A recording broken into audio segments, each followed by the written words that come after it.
Have you ever wondered why the most reliable children aren't always the ones who achieve the greatest success? In this video, we uncover the hidden truths about family dynamics, caregiving, and the lasting impact of how we treat those closest to us. Together, we'll explore why children who stay connected often become our strongest pillars of support in later years. We'll dive into the essential roles of daughters-in-law and sons-in-law in fostering family unity and preserving traditions, while also examining the profound effects of parental favoritism on lifelong relationships. Stay with us as we share 3 transformative strategies to improve family bonds, ensuring greater harmony and happiness for everyone involved. These insights could reshape the way we nurture and strengthen our family relationships. If you haven't already, be sure to subscribe and turn on notifications so you never miss a video. Your engagement means everything to us. Liking and sharing helps us continue providing valuable lessons that make a difference. We'd love to hear your thoughts. If this topic resonates with you, comment 1 and let us know how we can keep improving and creating content that adds value to your life. Let's build stronger families together. Let's start by exploring a profound reality. The most dependable children are not always those with glittering achievements or impressive resumes. Many parents dream of seeing their children excel, earning accolades, securing prestigious jobs, and attaining financial independence. They share these triumphs proudly, painting pictures of success that inspire admiration and envy. To them, such children appear destined to provide the steadfast support they'll need in their later years. Yet, as the chapters of life unfold, the narrative often takes an unexpected turn. These successful children, driven by ambition and opportunity, frequently find themselves far from home, sometimes across countries or continents, pursuing dreams that leave their parents in the quiet shadows of solitude. Amidst the pride of their children's accomplishments, a haunting question surfaces: who will stand by them when age dims their independence and life demands care? The bittersweet answer is that those celebrated children are not always the ones who remain. It is often the unassuming, unsung siblings, the ones whose lives are rooted in simplicity, who stay. They may not have ascended the corporate ladder or traveled the world, but their proximity, constancy, and heartfelt commitment make all the difference. These are the children who step into the role of caregiver, often without applause or recognition, but with an unshakable sense of duty and love. They might have embraced their parents' humble trade or chosen paths that kept them close to the hearth. And when the time comes, when their parents can no longer cook a meal, climb the stairs, or sit through a quiet evening alone, it is these children who rise to the occasion. Their achievements aren't splashed across headlines or celebrated at reunions, but in the eyes of their parents, they are heroes. How many parents have discovered that their high-achieving children, while thriving in distant cities or nations, are too entangled in their own lives to be present in moments of vulnerability? These children, ensnared by demanding jobs and packed schedules, might send money or arrange for caregivers. Yet, as profound as these gestures are, they lack the warmth of a personal touch, the irreplaceable connection of shared laughter, stories, and solace. For parents, absence is a void no material wealth can fill. In contrast, the child who stays nearby offers something money cannot buy: their time, attention, and care.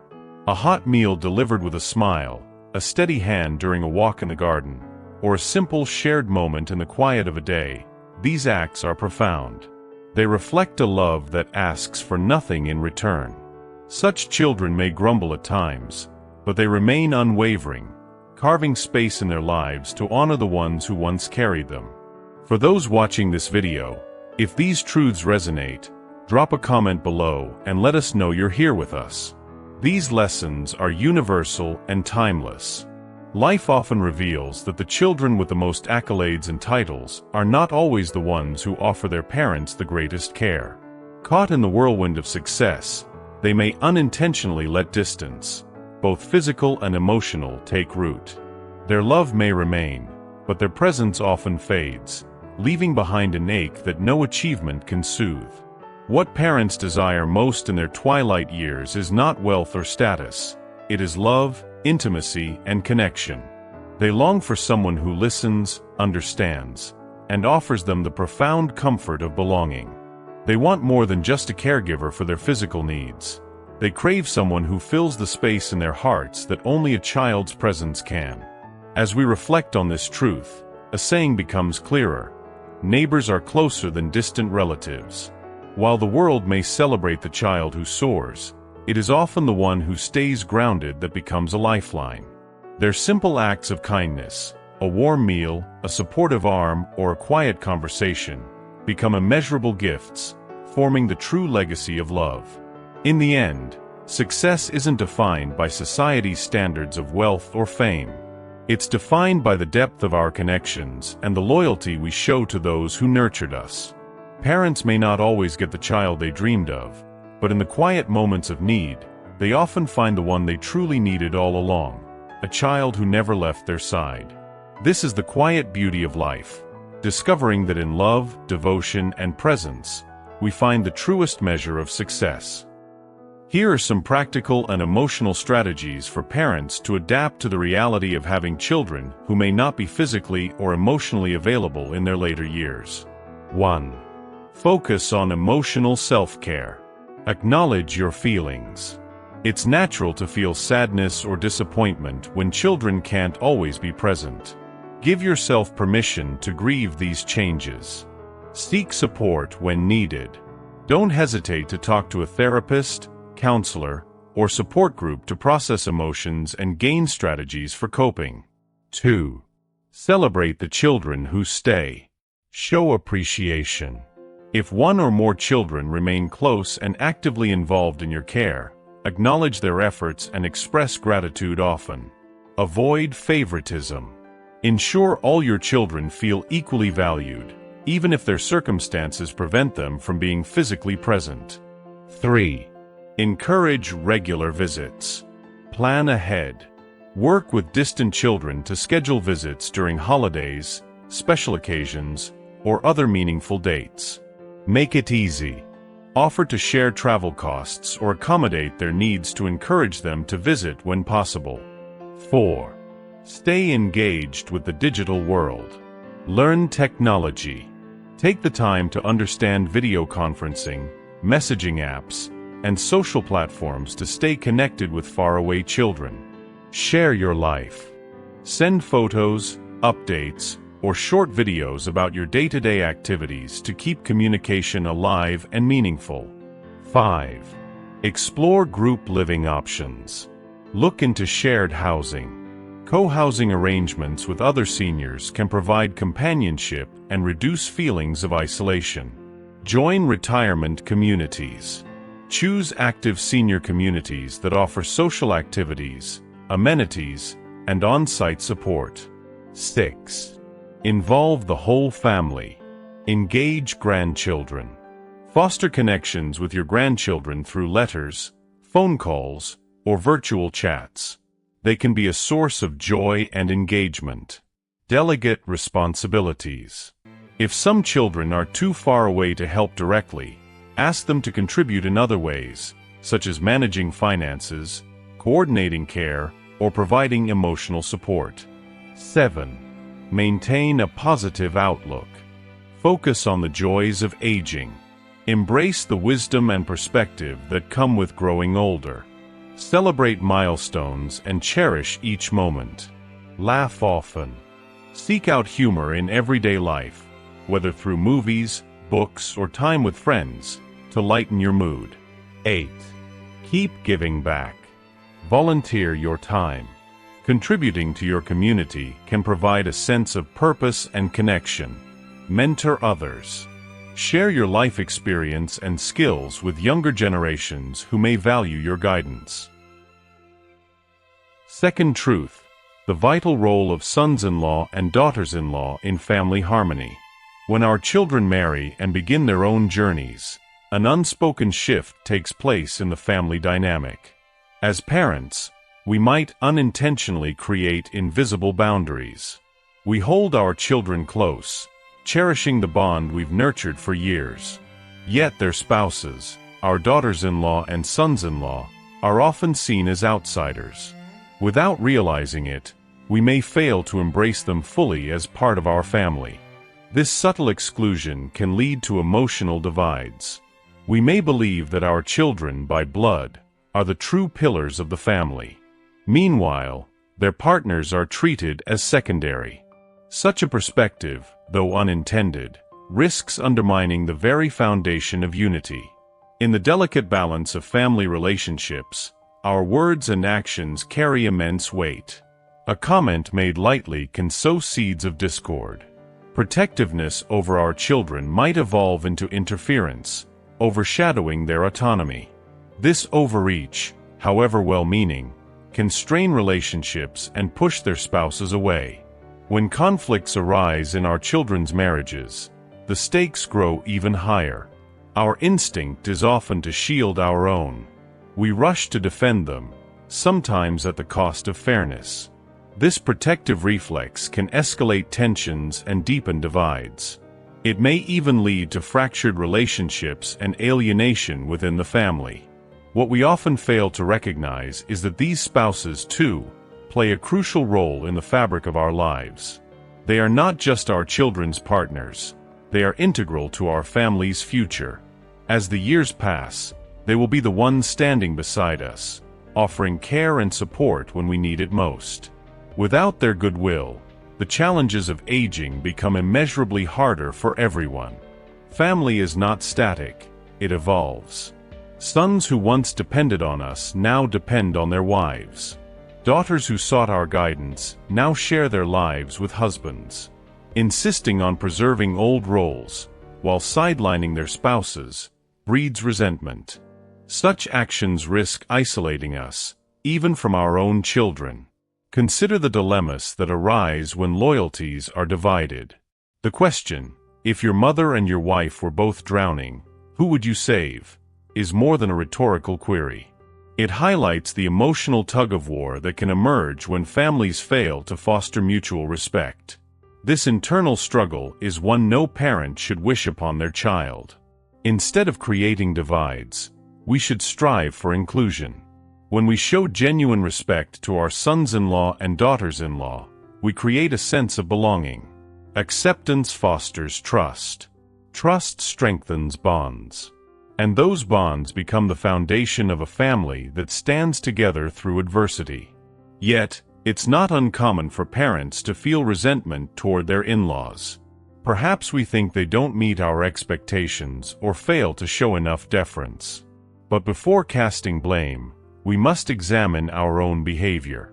Have we made them feel welcome? Have we offered the same understanding we expect in return? Relationships thrive on mutual effort.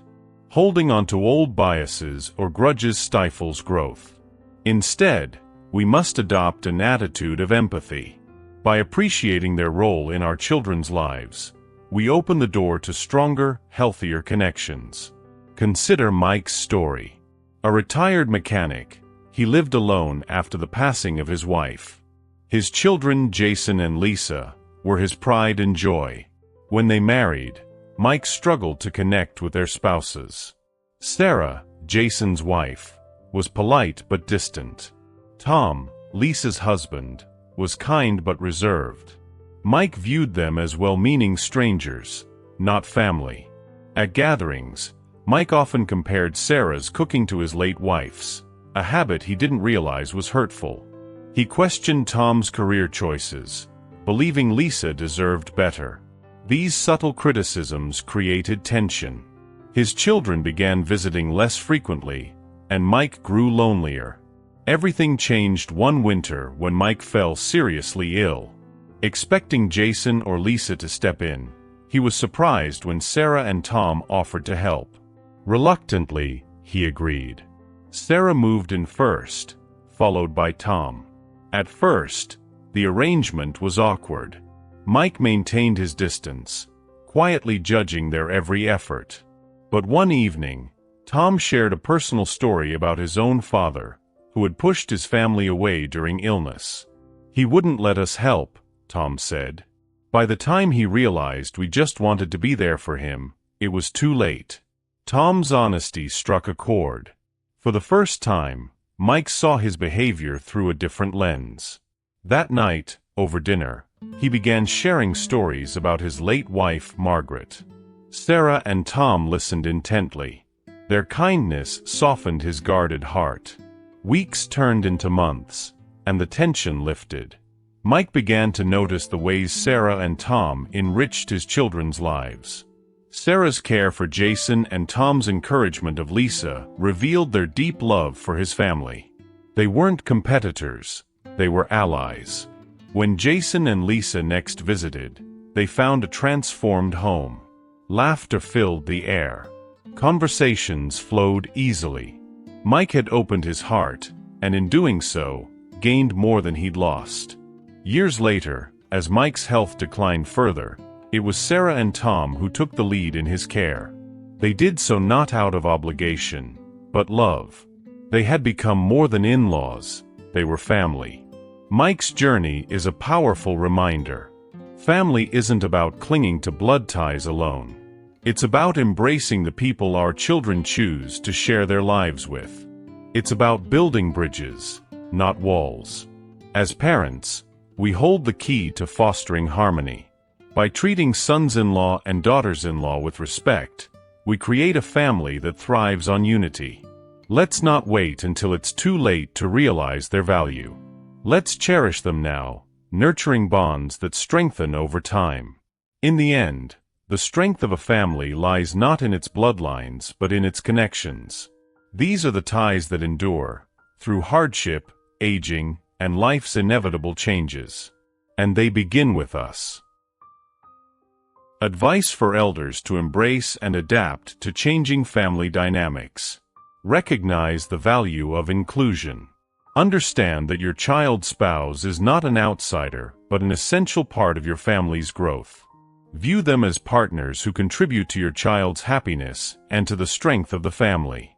Embrace them as individuals with unique qualities, not merely as extensions of your child. Foster open communication.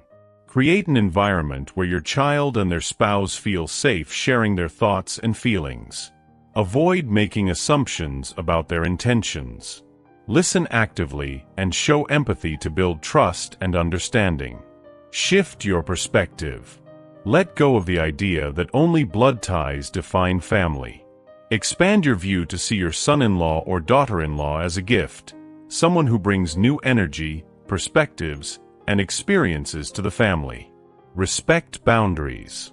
Every couple needs space to grow and establish their own traditions. Avoid interfering in their decisions, even when you disagree. Trust that they will make choices that work for their relationship, just as you did in your time. Avoid comparisons. Refrain from comparing your child's spouse to yourself, your late spouse, or anyone else. Celebrate their individuality and the unique role they play in your child's life. Positive reinforcement strengthens bonds. Express appreciation.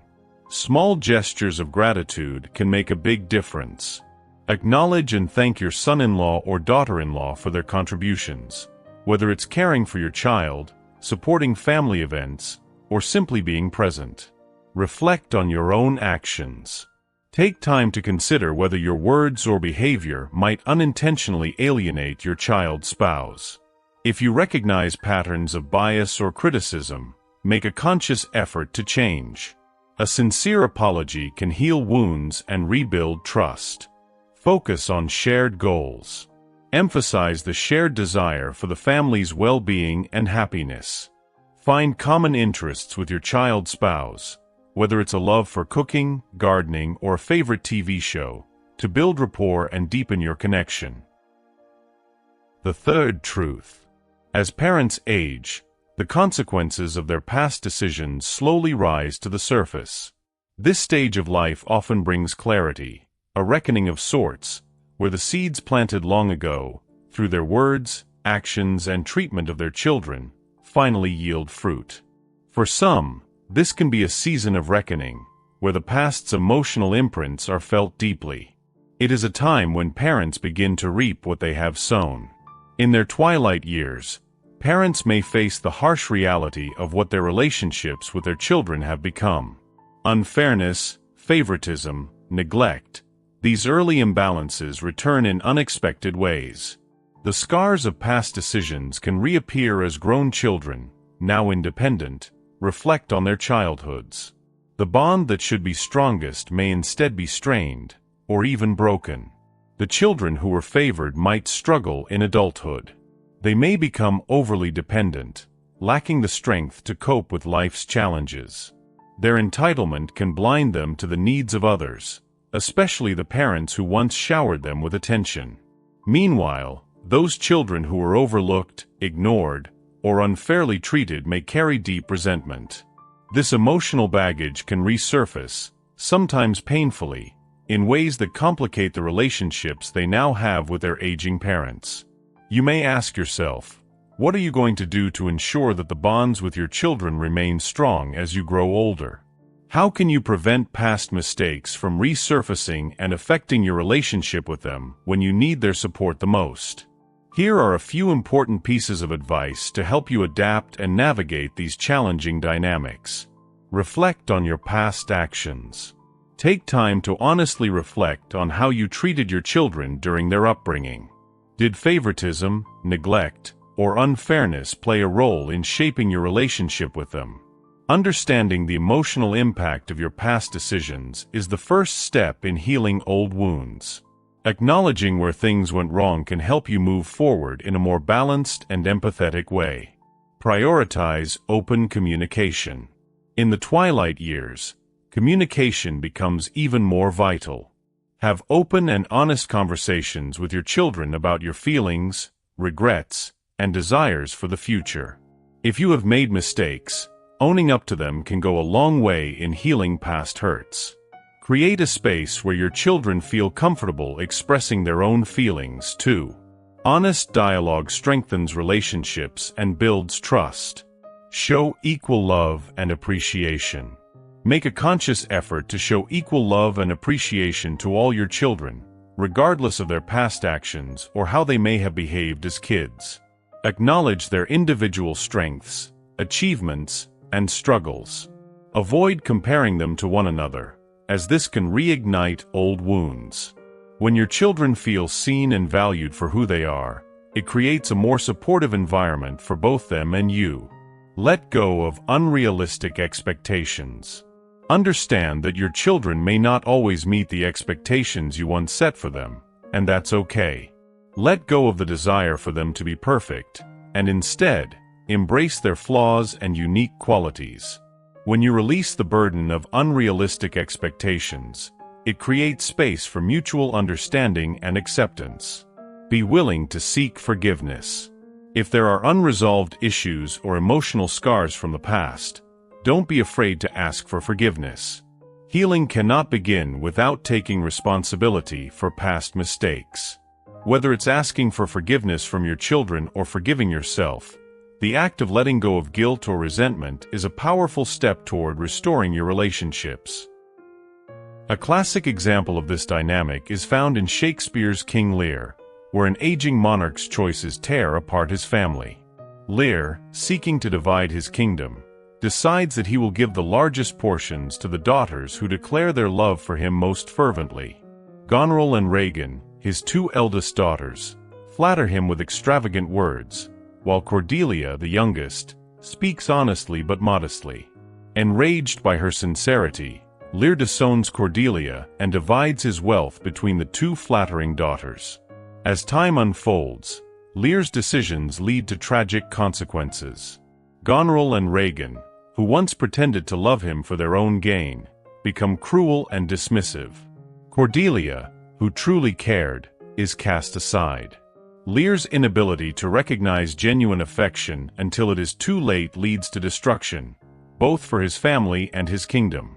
In this story, Shakespeare powerfully illustrates how favoritism, once planted, can return in full force to wreak havoc. Similarly, Brothers, 2009, a gripping film by Jim Sheridan, delves into how favoritism and parental expectations shape sibling relationships and affect the family unit.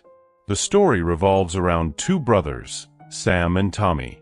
Sam, the older brother, is the golden child, the model son, always praised for his achievements. Tommy, in contrast, struggles with a troubled reputation, always in the shadow of Sam's perfection. When Sam is deployed to Afghanistan and presumed dead, Tommy steps into a role he's never been given, supporting Sam's wife and children. For the first time, Tommy seeks redemption. However, the weight of his past mistakes looms large, especially in the eyes of their father, who has always been disappointed by Tommy's failures. The contrast between the favored brother and the troubled one is a powder keg, just waiting to explode. Sam's return from war, alive but scarred by trauma and PTSD, shifts the family dynamic further. His previously unshakable image as the responsible son begins to unravel. Meanwhile, Tommy, who has worked hard to change, finds himself struggling to gain his father's approval. The emotional tension between the two brothers intensifies. The film uses their fractured relationship to showcase how deeply the emotional scars of favoritism can run, lingering long into adulthood. In Brothers, the impact of childhood treatment is clear. Sam, the favored son, carries the weight of unrealistic expectations, while Tommy, burdened by a lifetime of being misunderstood, constantly fights for validation. The emotional cost of this uneven treatment becomes especially evident when Sam's mental health deteriorates. The family, now facing a crisis, must reckon with the truth. The emotional wounds inflicted by years of favoritism are not easily healed. The film beautifully demonstrates how the emotional legacy of childhood favoritism shapes a person's identity. The tension between the brothers, their deep-seated rivalry, and their father's inability to see them for who they are, not who they were supposed to be, speaks volumes. It highlights how the imprint of parental favoritism can haunt individuals for decades, casting a shadow over relationships even in adulthood. At its core, Brothers serves as a reminder that parental favoritism is not simply about giving one child more affection or praise than another. It's about the subtle but powerful way these dynamics shape the future. It is not just the favored child who suffers. Everyone in the family feels the ripples. The unspoken bitterness, the rivalry, the constant comparisons, all of these contribute to long-lasting emotional damage. When parents age and find themselves needing care, those past imbalances come into sharp focus. The way they treated their children, who they favored, who they ignored, becomes impossible to overlook. In those moments when parents require the most support, the emotional weight of these past wounds can make it difficult for families to come together. What should be a time of mutual care and support can instead become a battleground for unresolved resentments and lingering pain. The past has a way of catching up with us. For parents, their earlier decisions may return to haunt them, especially when they need their children the most. If fairness and balance were not present in their relationships, it may now be impossible to foster the love and unity required to care for them. The emotional rifts created by favoritism and neglect may become insurmountable barriers, preventing the kind of familial support that is essential in old age. As we age, we are forced to confront the legacy of our choices. The relationships we build with our children today will echo into the future. Favoritism, neglect, or unfair treatment may seem minor at the time, but their long-term consequences can reshape the very fabric of family life. In the end, it is the love, fairness, and care we give that will determine how we are cared for in our final years. To wrap things up, the way we nurture our family connections can truly shape our happiness and well-being. By understanding these dynamics, we can build stronger, more supportive relationships that benefit everyone involved. If you found this video valuable, be sure to subscribe to our channel for more insights like this. Don't forget to like and share it with those who could use these ideas in their own lives. We'd love to hear from you. Drop your thoughts or questions in the comments below. Together, we can create a community focused on strengthening families and fostering meaningful connections. Thank you for being with us. Let's continue this journey together.